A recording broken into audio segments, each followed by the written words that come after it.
now, and then she came back for year 3, and she graduated last year. And in the meanwhile, she's been a very active part of the team, and she's been an SLA as well. So she's been working with Rebecca and Ben, supporting year 1 students, and that has been, a great experience, I think, for for both, year 1 and Marieta.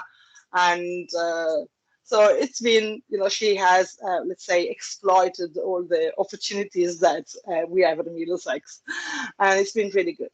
So I think today she will present and go through, well, I think the major project from beginning to end. I don't know, what's your plan, Marieta?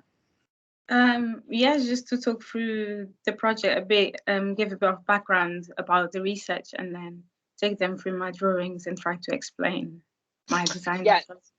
Yes, as every project that we do, the research, of course, has informed a lot of your choices, and you've picked. So the site that you had last year was the Law Line. Also, we had many different sites along that stretch of the city, and we've been working on the broad topic of edible futures. So of course we do have year 3 here, and they were in year 2 last year, so they kind of shared part of that brief, so they will be very familiar with some of the things.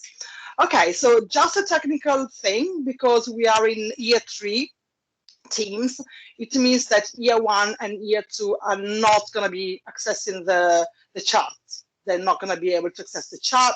So please, if anyone's got any question, please raise your hand, and we will look at you, and we will give you the opportunity to, to talk with Marieta. Okay? Thank you, Marieta. Oh, okay.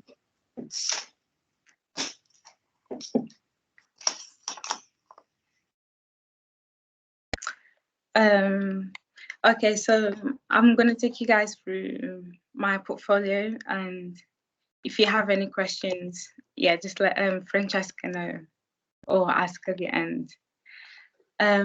So the brief of my final major project, the overall idea was food cultures, and I decided to design a space that could offer support to people such as immigrants or students who had moved from their home to come to study into London, so that this place would provide them with this comfort that they could equally feel at home. The cultural centre served as a place where, if you didn't have a home, if you didn't know what a home was, you could also come into it, feel welcomed, and be part of a community. Myself, having had moved from Lisbon to London, whenever I go to Portugal and I come back, I always feel sad. And therefore, I thought it was important to address this feeling of longing and sadness, and see how it could be addressed through design. So I started out by defining what home is, and while doing my research, I found that a home is a living space used as a permanent or permanent residence to many. Memories, the people who are in that place, or things like food are what define a home. Many of us believe that home isn't an infrastructure, so an actual house, but it's the care and the security and the love that happens within it that defines a home. While doing the research, I found that a home is also responsible for shaping the identity of people, and it allows us to build memories which support the idea that without memories, most people wouldn't be who they are today, as well as the idea that home is where the heart is. Having done the research, I also found that places of worship like churches, mosques, and temples could also be considered as a home for those who follow a religion.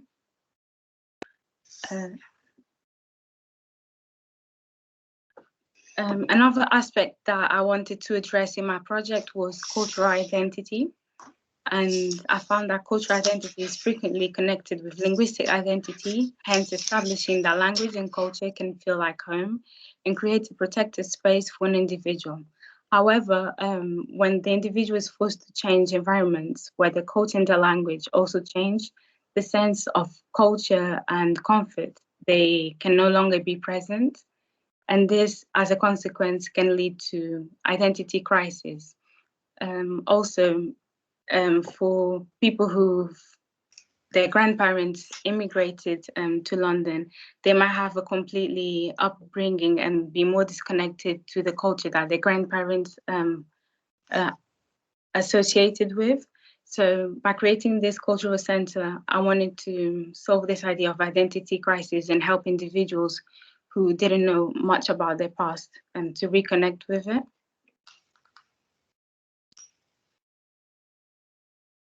In order to help my cultural center feel like home, I looked at things like patterns and how patterns could trigger emotions, could trigger memories, and hopefully help the person visiting this space feel closer to home. I looked a bit into azulejos, which are Portuguese tiles, and they are the most grounded social articulations in Portugal and the most unique features of the Portuguese world culture. Although seen as a decorative piece, they can also help complete the architecture of a building. Tiles are something that are worldwide. However, whenever I see a black and white tile, it always reminds me of home because we know that the black and white tile is a big representation in Portugal. So whenever I see one, it always triggers me memories. And that's what I wanted to happen to people that visited the cultural center, that if they felt something, if they smelled, or if they saw something like a pattern, that hopefully that would help them remind of home. I also research into other types of patterns and seeing how colors and other patterns can affect our emotions and help us remind us of home. So an example was the water wave pattern, which in Japanese culture represents strength. And these are the sorts of ideas that I wanted this cultural center to represent, to help you, guide you through this hard time that you're having adapting to this new culture that you've been exposed to. And other shapes that I looked into were things like triangles, which in African and Caribbean culture, they represent power and strength and equally could remind someone of their tribe.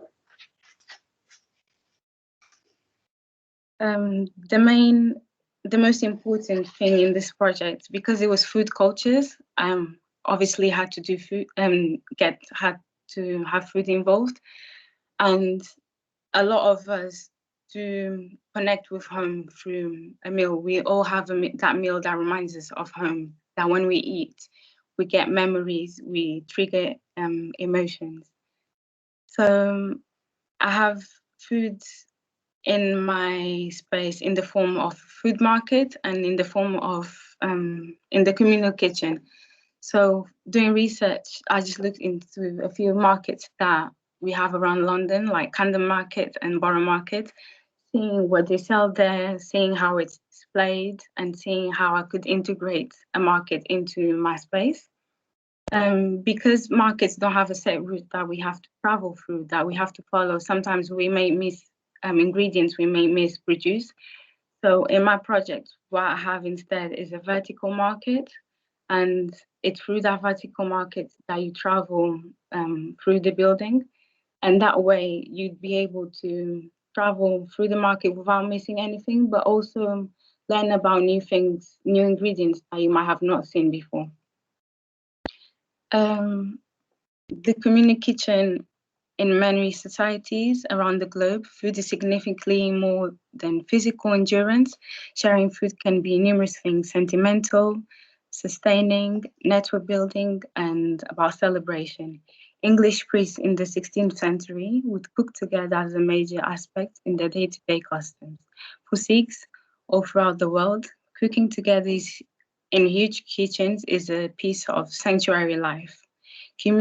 kitchens are used by groups of people meeting regularly to plan, cook, and share meals, and it's also used in Britain today to alleviate food poverty with the help and support of food banks and supermarkets. This was developed in the UK after the Second World War to help families that had their homes bombed and were unable to provide for themselves. In my space, the kitchen plays a significant role in providing diversity, as people of different cultures, religions, and races can share foods that represent theirs and teach others who are interested about learning their culture how to make these special dishes. Moving on to the site. So my site was the Low Line. And the Low Line is a project created by a local resident in Southwark. The idea behind the scheme is to give life to the viaducts that run along Bermondsey, London Bridge, and Blackfriars, providing new spaces for local people and the community where they can get together. For my major project, we had the choice of about 6 sites, and I chose a specific one, which I'll later explain. Whilst doing my site analysis, there was some words that I kept in mind. These were detachment, aging and memory, and traces. These words drive the project, serving as a guide for the intervention, the design and materiality of the space. This was very evident through like bricks, where I saw that some of the surfaces had been eroded, darkened, or things like fences and gates that were covered in rust. And these keywords were important to me because it helped me make some design choices in terms of my materiality, like I said, but also my approach to how I intervene in the building. So this is the overall surrounding of my site, and here you can see just a quick illustrative map. So here is the site that I chose, which Third Years had it last year for their last term project. I chose this site because of its placement. So by being positioned in that specific corner, it meant that it was approachable from both ways. And also looking at the building, it felt like it's welcoming people, it's calling people in, and that's what you want a home to do, to invite people to come into it. Whilst being on site, I came up with my concept, which was detachment. And that came from the idea that observing the site, it was completely covered. So there was no visual connection between the specific site and the surroundings. And that's where my sort of concept started from, and I started developing from that. Just a brief summary of my actual project. Saudade is a Portuguese word which represents the feeling of longing, melancholy, or nostalgia. And the cultural center is called Saudades and invites people from all cultural backgrounds to learn about other cultures, but also to share about their own. As London is a culturally diverse, Saudades gives the people opportunity to gain an insight into other countries' cultural attributes. This is done through 3 spatial typologies, so the vertical market, 4 cinematic experiences, and a communal kitchen. Additionally, the space was created in order to comfort individuals and to help them feel closer to home through the use of colors and patterns they may identify with. To the left of the page, I have my first manifesto, and in this manifesto, I was trying to explore detachment in a physical form. I was trying to represent immigration, and what we want to take with us, the memories held by the spaces we live in. And then on the second manifesto to the right, I represent support, settlement, and an adaptation to the new culture. This idea that different people moving from different spaces, but that eventually can come together to give each other support and help them adapt to this new cultural shock they've been exposed to.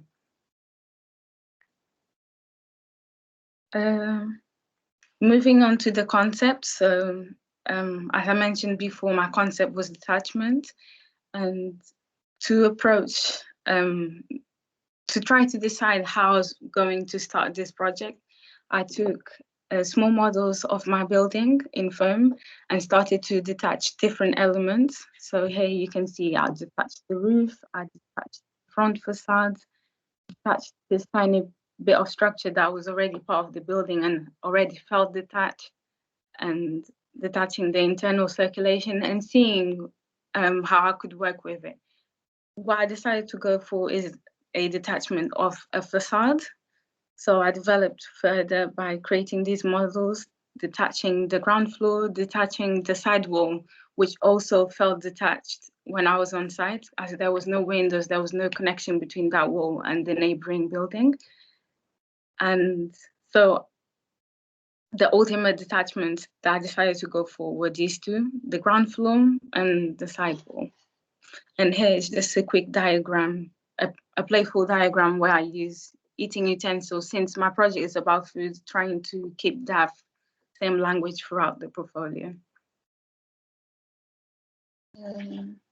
I'll take you quickly. These are some diagrams where I start to explore the organization of the space. I start to play with the hierarchy. What do I find is important and how I could arrange it.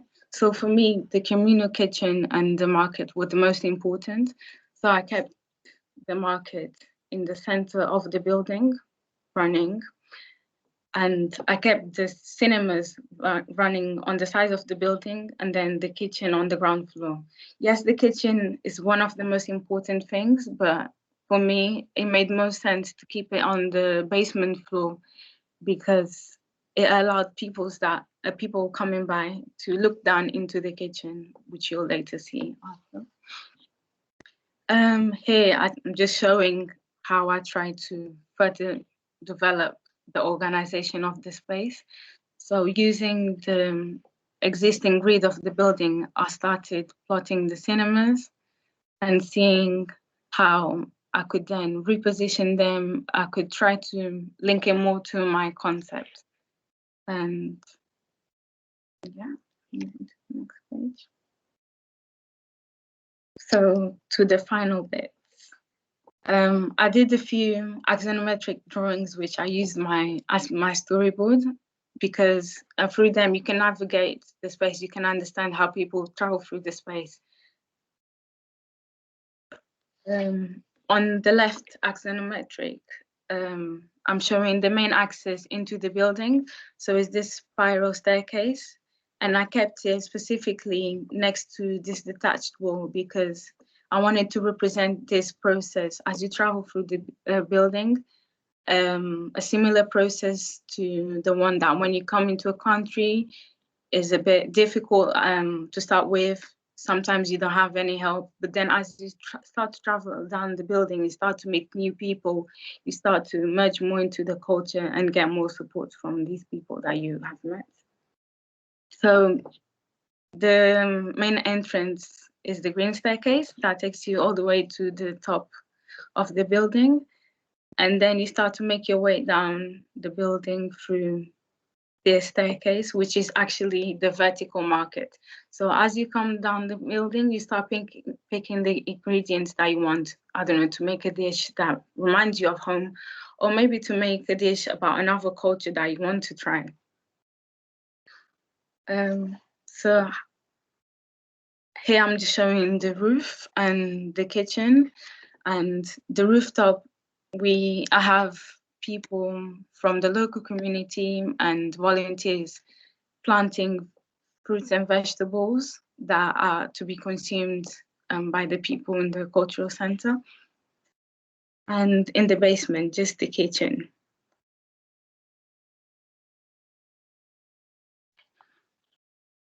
Because of my main circulation takes you all the way from the entrance of the building to the top, and then all the way back down to the checkout and then the kitchen. How to create alternative circulations, which are my secondary circulations, and these take you to the second activities that happen in the space. They take you to the recipe library, to reflective spaces, to the atrium, and to the cinemas. And just here, I'm showing the 4 types of cinemas I have. So because I wanted the top of the building to be more quiet, more private, there's 2 cinemas there, and it's only to be used by 1 person. Whereas on the first floor, because I want it to be more sociable, I have a bigger cinema that can be occupied by 12 people. These are just my final plans. So you can see that I split the kitchen into 2 spaces, and I did that so whilst there's a cooking class going on, other people using the culture center for their personal use would still be able to use the space without disturbing the class. I also decided to keep my plans in black and white, because when I added colorful, it started to become a bit distracted due to how many details I have. And I'm just going to zoom in to show a bit of population and make the plans more believable. I made sure that I could add as much details as I could. So the eating utensils, the things people were cooking in the spaces, people actively doing things.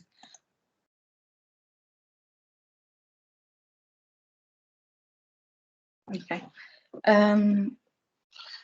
On the right here is the ground floor. So you have the checkout space here, and then you have a few spaces around and the kitchen in the floor below. I added a bit of some pivoting panels because although it's a home and although I wanted it to be open and inviting, I still wanted to keep that sense of privacy. So by adding these pivoting panels, I could control the visibility and make the space more private, but also I could trigger some sort of curiosity for the people coming by, not being able to see entirely what was happening behind, and only being able to know that there's something, probably someone is cooking, because they can smell the fumes coming from the kitchen.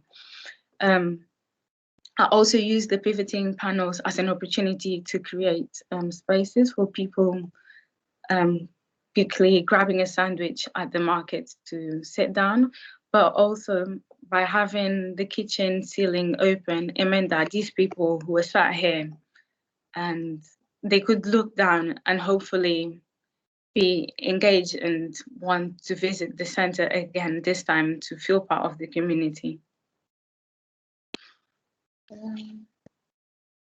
Yeah, these are just some of my first and second floor plans. Here on the second floor plan, this is where I have the recipe library, and here I'll also play a bit of I play a bit with views, where I have my recipes hanging, and behind that is the bridges. So whilst you're looking through the recipes, you'd still be able to get through views through. And to my third and the rooftop and here you can see the individual cinemas and also the reflective spaces. On this floor, I decided to tilt things slightly to represent the idea of chaos and difficulty when someone first moves into a new country. This is my section. And here you can understand better this idea of the space becoming more populated as you go down. So it starts more quiet for individual use, and as you start to travel down, it starts to get busier, social exchange starts to happen. For the materiality, I choose materials with qualities that reflected emotions generated by the feeling of longing or that caused someone to miss home. To represent memory, both temporary and permanent, like the memories we hold. I chose acoustic foam for the cinemas, and to represent the permanent memory, I opted for timber and copper. With time, these materials are left with traces, the idea that we carry memories with us. Copper was also chosen to represent the reflective space, a space where you could lie down and think and relax.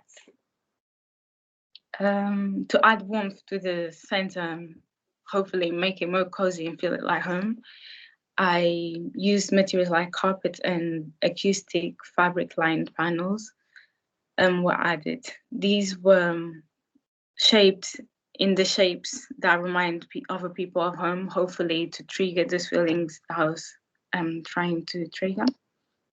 And here are just a few of my visuals.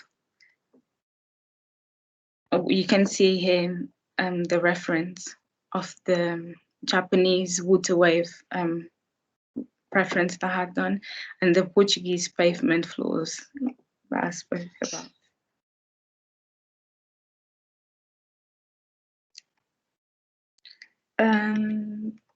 To finish off, I just zoomed a bit into my project, and I chose the market because I think that's had beautiful details. I had to think about how I wanted the things to be displayed, and I use this as an opportunity also to educate people. These crates are where the foods sit.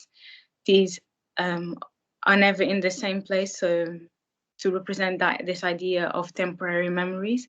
And also I had them in English and then different languages to educate the people visiting this space. Yeah, I think that's it. Finished. Thank you so much. You're welcome. Sorry, I see. I can hear my voice bouncing back. Maybe Marieta, you should turn down the volume of your laptop. Yeah. Yes. Yeah. That's much better. Okay, that was really, really good, really fantastic. You've got two choices, Marieta. You stop sharing or you go back to the visuals. Yeah, I think. Well, yeah, these ones, like for example, or these ones as well. Yeah, all of them. Yeah. Thank you so much. I think your presentation, it's been excellent, Marieta. It's been really, really clear. Everything from the beginning. I'm just gonna have a little chat. Like in the meanwhile, I hope everyone else gonna prepare some questions for you. Yeah. But I think the presentation has been really, really excellent, really being able to explain really well the process from the very beginning. So those fantastic pictures of Lisbona, I'm sure it made everyone feeling like we all need a holiday, a holiday break. Yeah, exactly. But I think those pictures and that introduction did explain really well what you wanted to achieve and how much you had a kind of a personal involvement in that, because of course, that was like, well, you had a brief, you had a site, but at the same time, you've combined it with your ambition in exploring, this idea of saudade, that is the Portuguese very specific word that it hasn't got a translation in any other language. Really, it's really specific, and it's really, I think, your project is super clear, and what is really great about it, of course, it's really well communicated. So I'm sure everybody has appreciated the quality of your drawings and the clarity, the quality, and I think also the originality, because when I'm looking at these visuals, it's pretty visible how you've been stepping away from, the render kind of, images that we,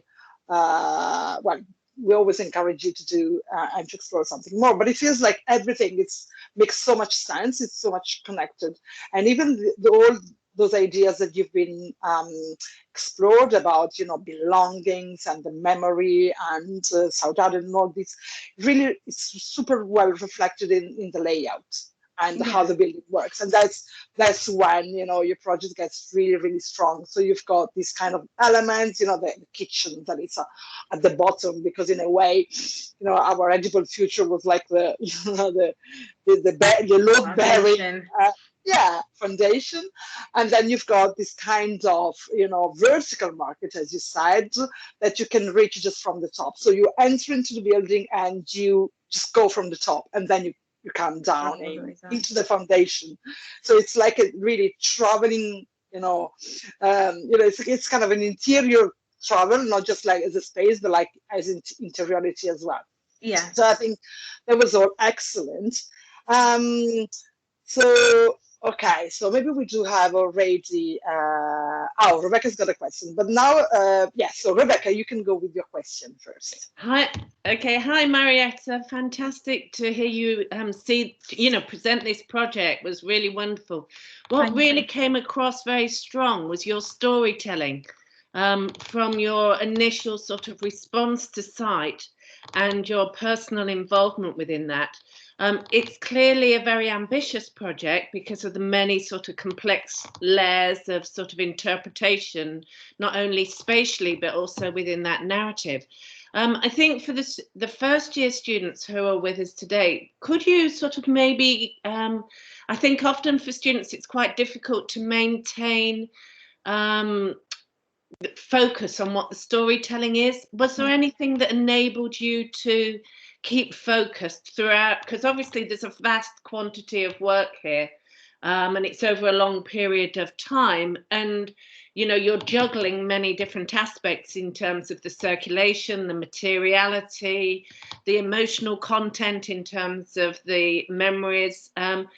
What kept you on track? What helped you to keep clear about what your storytelling and your narrative was? I think what really helped was this mind map that I initially had. So I had the word saudade in the middle, and I started mind mapping other things that triggered saudade, where it came from and everything. So if I felt stuck in one specific word, I could always move to the other and knew it'd still be related to the project. And hopefully I'd then be able to make a breakthrough or a connection with another word, helping me to develop the project further. So and did you keep referring back to that mind map throughout the whole project? Yeah, definitely. So like memories were a word for it. And then I had temporary memory and permanent memory. So when it came to materiality, I made sure that I referred back to that mind map and tried to address both of those aspects. Excellent. So, thank you very much. That's great. And congratulations, fantastic project. Thank you. It's really good. It's really good. And what I thought it was really, really helpful, I'm sure, for year 3 is that it's because you graduate last year, and every year we tweak a little bit. And we've got a different brief, but we also tweak a little bit the process we go through. But because you are so close, I think there are so many things in common with what actually year 3 students are actually doing. So you have recognized, the manifesto or the site illustration. That it's been, the very first time we've done it last year, and it worked so well. And this year, Marieta, you should see what they've done. Even fantastic. So it's it's really good. It worked really, really good. But my question, so we can see if the answer will match. I have in mind a moment in which everything started to come together. And so the question is, through which of the different things that you've done, do you remember if there was one thing at a certain moment that we discussed through and we went like, yes, that's it, we've done it? Yeah, well, I remember, I think it was from the actual mind map that I just spoke about. Because for me, it's very difficult to come with a concept, and having had done the mind map, I'm feeling it with these different emotions, different things that I could have in the project. I think that's where it clicked, it all came together. Yeah. And how did that translate it into the space? Because I think the two main, well, as we know, the process is up and down, and it's but I think there are two super key moments in every project, really difficult. So when you said it's difficult for me, it's not difficult for you, it's difficult for everybody. For everybody. Because it's got to be so meaningful, it's because it is difficult. So I think the first moment is like, yes, to have an idea that it's structured enough to be able, to be transformed into a project. And the second difficult step is to then try to translate that idea into a spatial, strategy. Because you've got a really, you've got the most fantastic idea we're really satisfied with, and you've got the building, and suddenly you've got to kind of, try to make these two things together, and that's another, I think, it's a key thing to do, so it's quite difficult. Do you remember which one was actually the tool that allowed you to? I think it was the firm concept models, where I took the actual building and tried to Exactly. So I just wanted to point it out. Sorry, man. Now I'm going to give you space, but I just wanted to point that out because I can. Well, I remember the day, the minute in which we were like in the studio, and we had those models. And the models that you've seen in the presentation are really lovely model, but also because she is very tidy, and because she did, really nice photographs and picture of it. But I'm sure that Marieta wouldn't mind me saying that those models are very basic in terms of making. So it's not that she spends hours in the workshop, but I think actually you didn't, and you worked at home basically. You were traveling with your big. They were very, very light because they're made of cardboard, and the other one, the white one, is made of that kind of plastic foam, and they look lovely and they were lovely, but they are much more meaningful than exhibition models. So this is something that is completely achievable at home. That's where I want actually to come, because of course, Marieta, this year we are a little bit in this situation in which we feel a little bit frustrated because we can't access all the fantastic facilities that we have. But at the same, so we are introducing a little bit more of digital media and tools to help us communicate. But these kind of models are completely feasible at home, and they are really, really helpful. So I think the combination of the models and the diagrams, that is something else that sometimes we struggle to come up with. I think it's been really the two tools that you've been using to explore quickly a lot of different possibilities and to make choices. So you just, okay, so this solution has got these pros and cons, but these are the solution. And that's a really good way of evaluate things, because it's quite difficult when you've got an idea and many iterations to then sit behind and say, well, and now what? Which one is going to? I think you've got another page of diagrams afterwards. Yes, exactly. So that's, and when you do that kind of that kind of diagrams, of course, the ultimate aims is to explain to us what you've got in mind, but in the process of doing it, you explain it to yourself. So you kind of, there isn't a drawing that you do just for the aim of presenting somebody else, because every time you do something, in the meanwhile you're there doing it, you kind of take decision and you go like, oh, well, yes, but maybe, why not this way? And so, just by doing this page, you would have been explored so many other options and taken so many decisions. So it's a really, and it's lovely to see because it's so nice, we really feel like we are in the same mind flow somehow, and we can really understand what we've been doing. Sorry, I've been really excited. Iman. I wanted to ask about what programs you use to create your diagrams. For example, on this page. Yeah, I just use Vectorworks 3D. 3D, okay. Yeah. And that's the same for your visuals as well. And then yeah. So I use Vectorworks throughout the whole thing. Even the people did it in Vectorworks. Everything. Thank you. Yeah. Everything. And that's another good point, I think, really good point.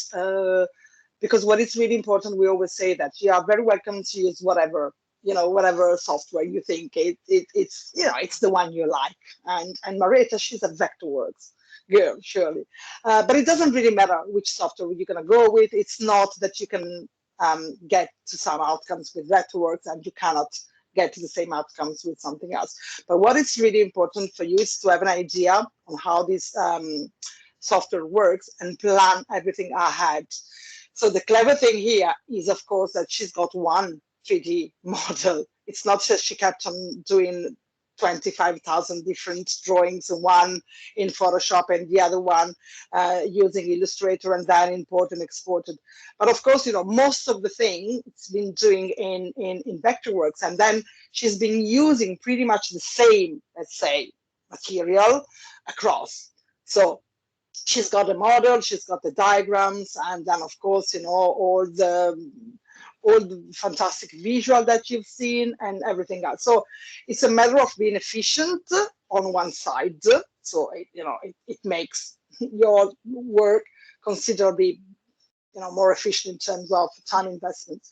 But it's also a matter of having one drawing at the end. So for example, the plans and the section and everything, it's the same drawing in which you zoom in.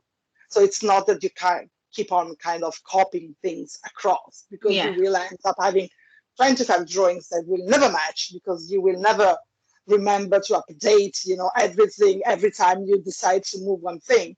And then at the end, because you don't want to change everything, you end up by not changing anything. Exactly. Because you will go like, oh no, really? Do I have to change everything?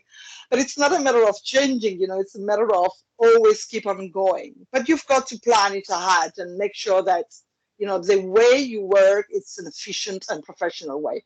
Even because, you've been requested to do so when you're going to be, working, and as Marieta knows pretty well. Yeah. Jasmine. Hi. How were there any other strategies besides the mind mapping that you developed throughout the years that helped you for your final project?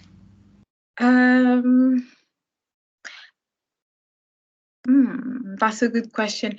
Actually, mind mapping, I think is probably the main strategy, which I've been using from the first year. But I think model making also really helped throughout, because mind mapping was just the starting point. It was just to get some quick ideas. It was actually through the models that I started to explore better and started taking my decisions from it. And I think even here there is what works really well in most of the cases. It's the mix and match of tools. So the mind mapping, it's an intellectual tool, let's say, because it's about try to concentrate your thinking on a piece of paper or a page or whatever it is. It doesn't really matter, but it's about like trying to explore the thinking side of things and the possible relationship. And model making, it's probably the opposite of that. So it's really like, okay, let's make it. Let's see, how we can actually move things around. How can we actually measure the space? How can we actually see things from a different perspective? And when you usually combine tools that are really, really different, and for each of you, I'm thinking about year one, that will go like, oh my God, that's complicated. But you need to feel confident in few tools. So it's not something easy. It's not something that comes as that. But you need to be experimenting, different things, and you all gonna get, a slightly different process by the end. But in year one, especially, you've got to embrace and experiment many things and see what works. And sometimes the combination, so it's not that for Marieta, whatever she does, it's going to be mind map and model making, but really depends from the project. And, that's a challenge that we always have it, but it's, the exciting thing. So for every project, you will think like, okay, what's the strategy I'm gonna adopt for myself in order to, go through the process. And it might even be always different, but of course you've got to be a bit confident in everything. And as I said, for Marieta, she's really good at model making. She's always been. I mean, I remember even in year two, great model, but she's always been good in model making, not in a tech way. So it's not that she went to the workshop and produced, fantastic 3D printers and laser cutters, super complex things. But actually, I think you've been mainly work by yourself at home or in the studio, just by cutting things. So everything, she's really tidy. But she's been using really model making to explore ideas more than with having in mind that it's got to be, a presentation model. Yeah. It's really good. Okay, any other question? It would be good, year one. I understand you might be a bit shy, but it's really lovely to have you here. So it would be nice to hear it might even be not a comment. It might be just a comment, not a question. It might be just like, oh my God, I'm really impressed. How can I? It can be whatever. It would be nice to to hear your voice.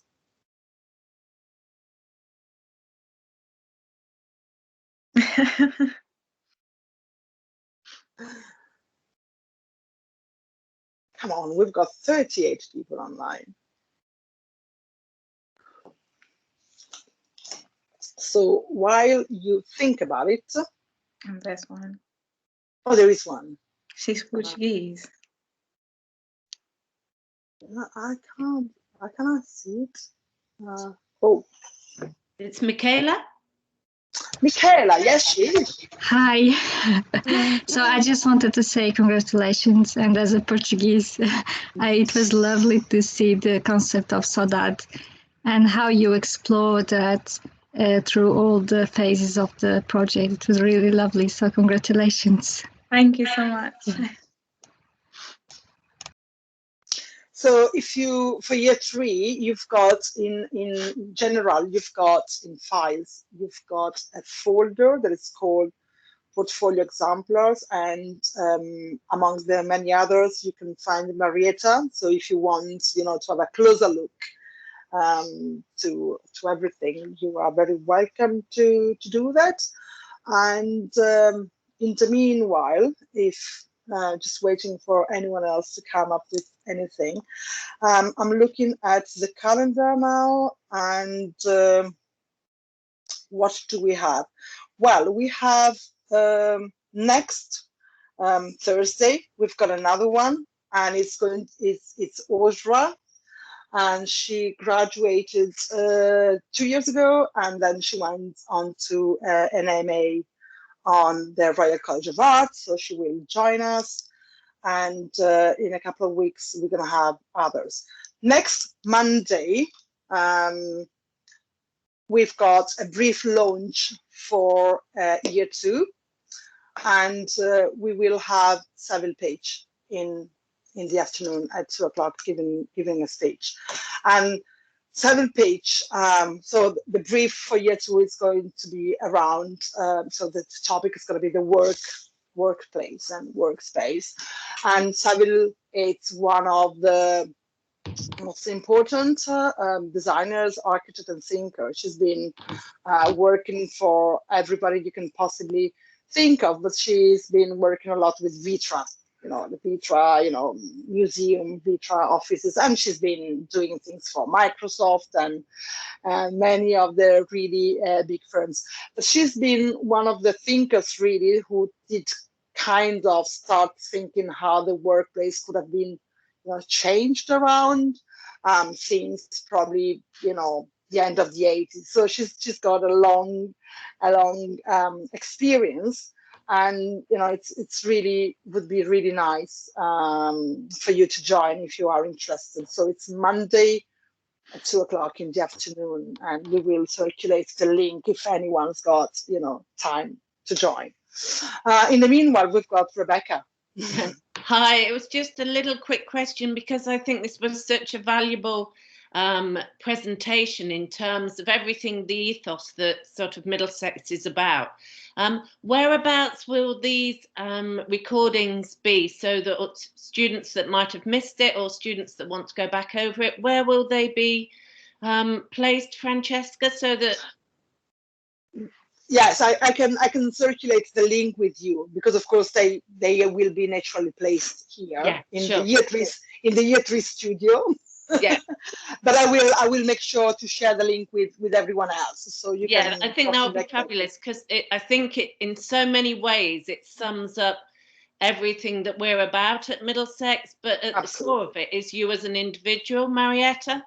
And so I think that this is a really strong example, an exemplar for everybody to really take time and maybe go back over it a little bit. So thank you very much, Marieta. I've got to go, but it was fantastic to see you, and congratulations again. Bye. Thank you. Bye. Bye. Bye. Okay. Maybe that's it, but it's time is up. We got Paulina. Yeah, so just a quick question that's related to portfolio.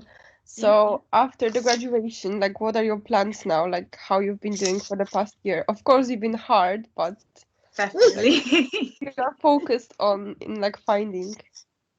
Yeah, so I'm focused on finding jobs, and when Francesca emailed me, actually, she gave me some suggestions. Trying to enter some design competitions, because that really helps. I've entered the United in Design, and I'm waiting now for the next step. I've been trying also to learn other softwares, because now that I'm applying, I can see that a lot of places actually they ask for AutoCAD or SketchUp, and that's something that I don't really use. So now I'm trying to educate myself in terms of that whilst I'm applying for jobs as well. So I think, definitely, if you guys do have time, I definitely suggest start learning other softwares that might be suitable when applying for jobs. Okay, thank you. It's okay. I'm not sure that they've got time now, but I think definitely not the Fed yet. It's a good plan, maybe for the summer, or if you get bored, but yes, softwares, we always say that, something that you've got to keep on learning. But I don't know, Marieta, your experience with AutoCAD, but like I am an AutoCAD native, so for me it's the other way around. So I don't use Vectorworks, I use AutoCAD, but the logic behind it's pretty much the same. So then, of course, you've got to familiarize with the interface, that it's slightly different, and of course all the icons are different. And they do it also for commercial purposes, so the two things should look different. And there are few things, the layers are not layers, are classes, kind of different, but the logic behind it's exactly the same. So it's exactly the same. So once and you are confident using one, whatever it is, if it's Vectorworks or AutoCAD, you can work your head around the other one easily. And the 3D ones as well. So once you use, I don't know, Vectorworks 3D or Cinema 4D, because we are kind of pushing Cinema 4D in the last couple of years. While SketchUp is a game, to learn, because it's a program that is much easier, and it's meant to be for everyone, really, not just for us. So it's kind of a consumer product, so it's much more accessible in terms of how to kick it off, let's say. then of course, as everything has got different, but it's good. So it's been really, really good, Marieta. Thank you so much. Thank you for having me. And are we having you for the review? Yeah, I think 23rd. Yeah. For the review, it is, yes, exactly the 23rd. So Marieta, she will join us on the 23rd for the review, and that will be very, very useful as well, to have her view on that. Okay, so it's been great. Year one, I think it's all for today from us. But thank you so much for joining us, and we will keep on sending you all the invites, and we will hopefully see you again. Thank you so much for being with us. For year 2 and 3, for the rest of the day, you will have Shakira's. She's been organized a long day workshop, but we will go out from this meeting and into the other one. So you've got on your calendar the meeting already. We will meet Shakira there. For year 2, you've got a link. So you've got the same thing as now, but we will change room, let's say. So this is Marieta's room. We will leave Marieta here and we will move to the other room. Is that okay? Oh, there is a Rumeza. Yes, there is a question. Yes? Rumeza? Maybe there isn't a question. Okay, so I will stop the recording.